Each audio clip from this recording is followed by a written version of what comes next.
Du journal sur votre télévision. Mesdames, Messieurs, voici les grandes lignes. Les caucus des sénateurs du Nord Kivu a échangé avec le deuxième vice-président du Sénat.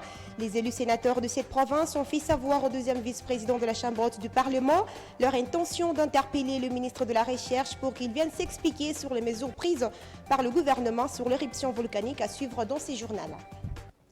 Et puis, partenariat entre RTNC et Euronews, c'est possible.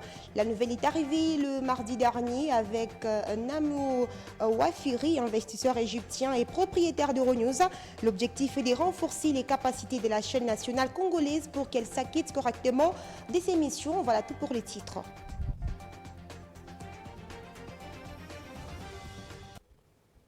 Bienvenue à tous si vous nous rejoignez sur la télévision à Grande Vision. Je le disais, les caucus des sénateurs de la province du Nord Kivu a échangé le mardi 25 mai dernier avec le deuxième vice-président de la Chambre haute du Parlement congolais. Il s'agit de Sangouma Temongonde. Les élus sénateurs de cette province ont fait savoir au deuxième vice-président du Sénat leur intention d'interpeller le ministre de la Recherche pour qu'il vienne s'expliquer sur les mesures prises par le gouvernement sur l'éruption volcanique survenue à Goma le week-end dernier. Suivez.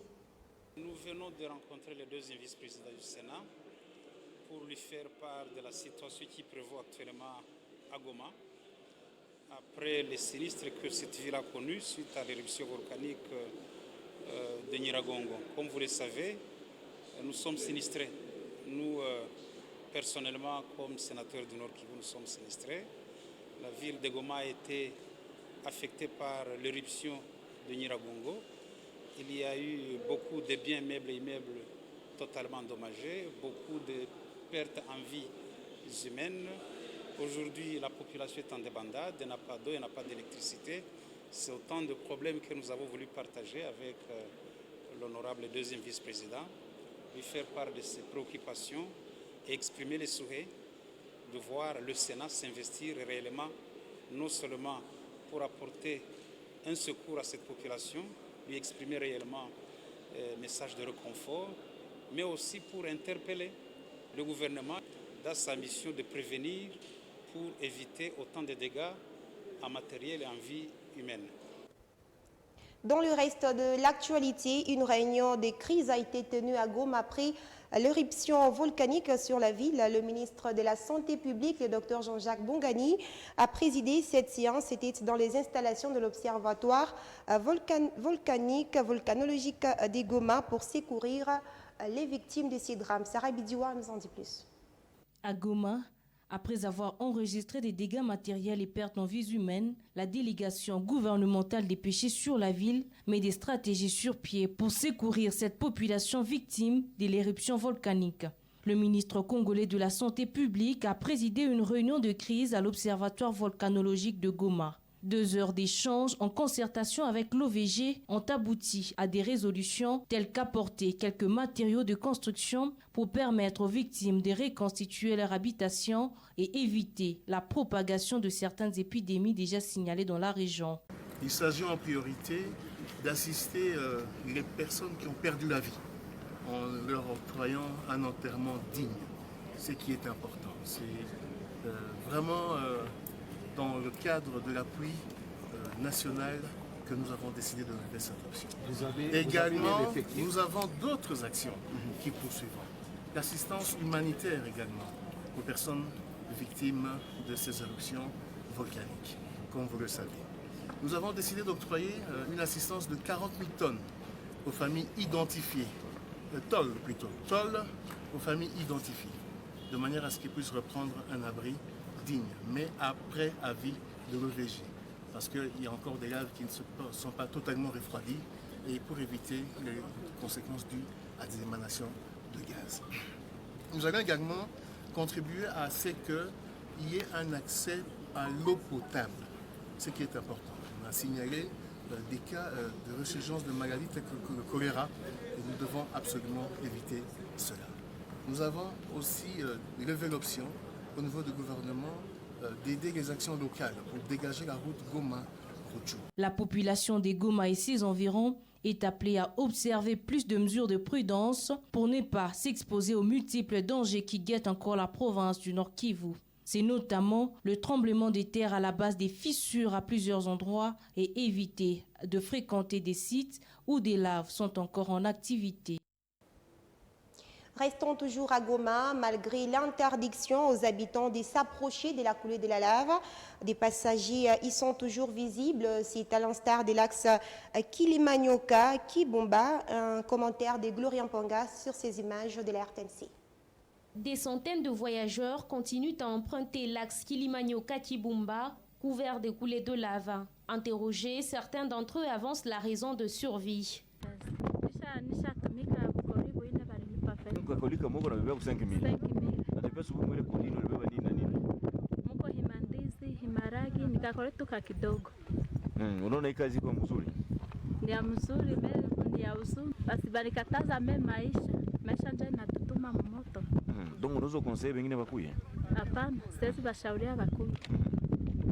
Mimi sipenda nao babake barabara kwa hiyo Bon, nitoka Kirumba jana. Njoo tunaona gizi sini hata sasa tunakufia hapa. Bo, sina mingi ya kusema ama. Anasema ni kufunga tu road. Bo, tunapaswa kuwa na hitaji ya kusema ke government tusaidie mbio kabisa, tunateseka sana. Kunjo kwangu niko na Sur place, des transporteurs ont d'ailleurs trouvé un moyen de gagner leur pain quotidien en facilitant la traversée. Jusqu'à présent, ils sont toujours exposés au risque d'attraper des maladies, surtout en cas de pluie, car le gaz est toujours perceptible sur une distance d'environ 1000 mètres. Direction à présent à l'Assemblée nationale. Lors de la plénière tenue le mardi 25 mai dernier, les députés nationaux ont déclaré recevables après débat les 7 projets de ratification des accords de prêt. Juste après, ces projets ont été envoyés à la commission mixte économique, financière et contrôle budgétaire, relations extérieures pour examen approfondi. Les détails, c'est dans ces récits.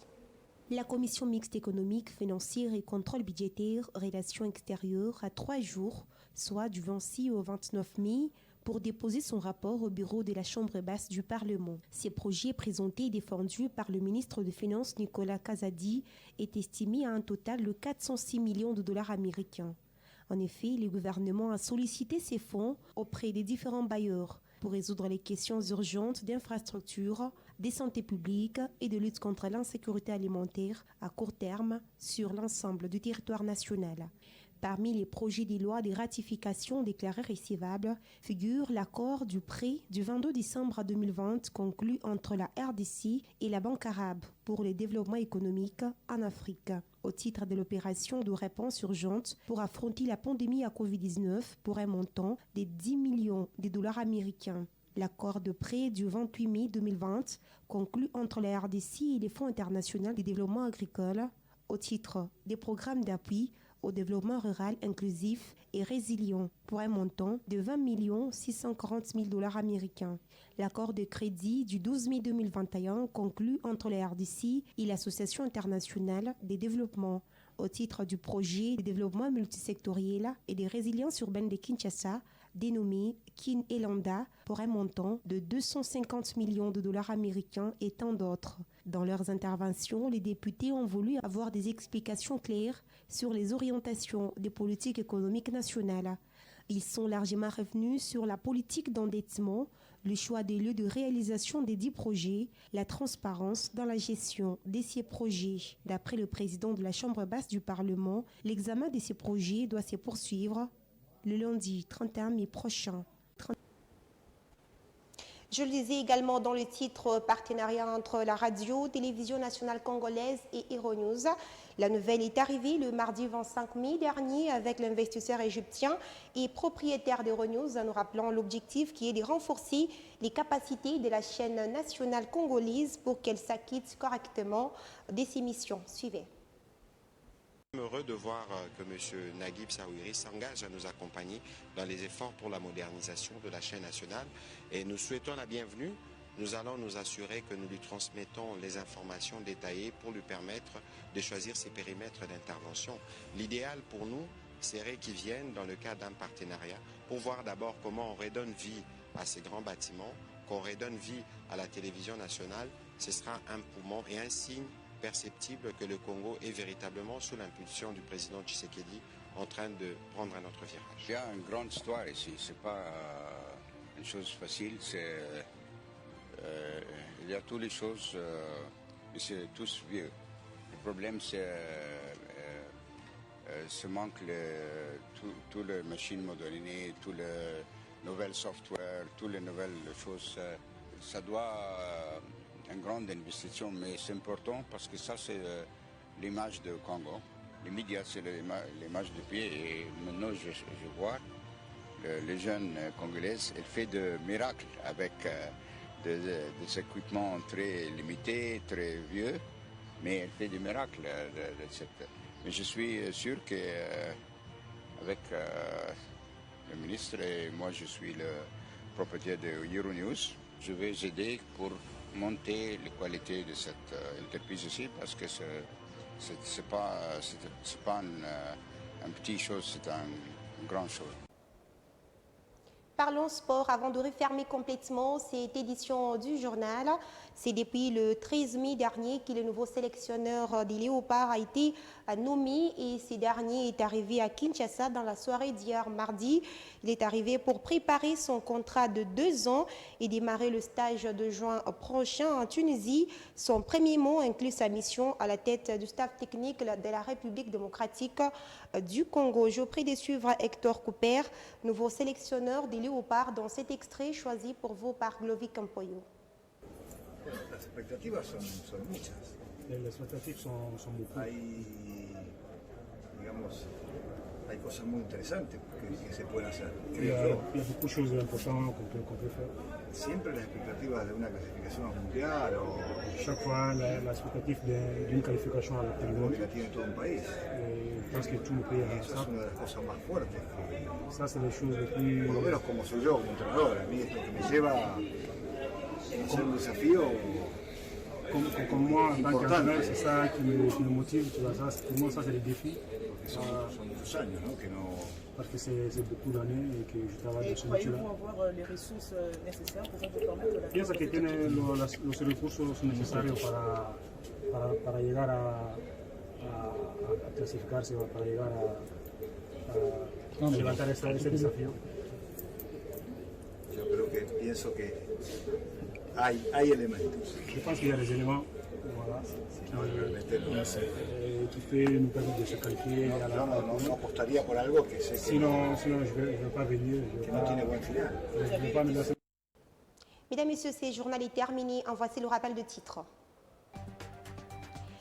Le caucus des sénateurs du Nord Kivu a échangé le mardi dernier avec le deuxième vice-président du Sénat.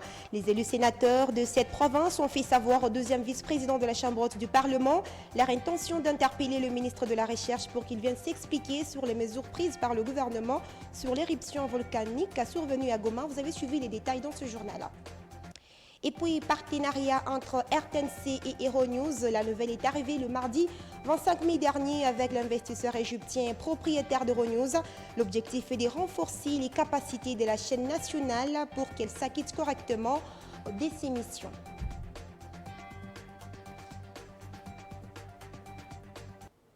C'était les journaux de la rédaction. Merci à vous de l'avoir suivi. Restez fidèles à nos programmes car l'information reste en continu.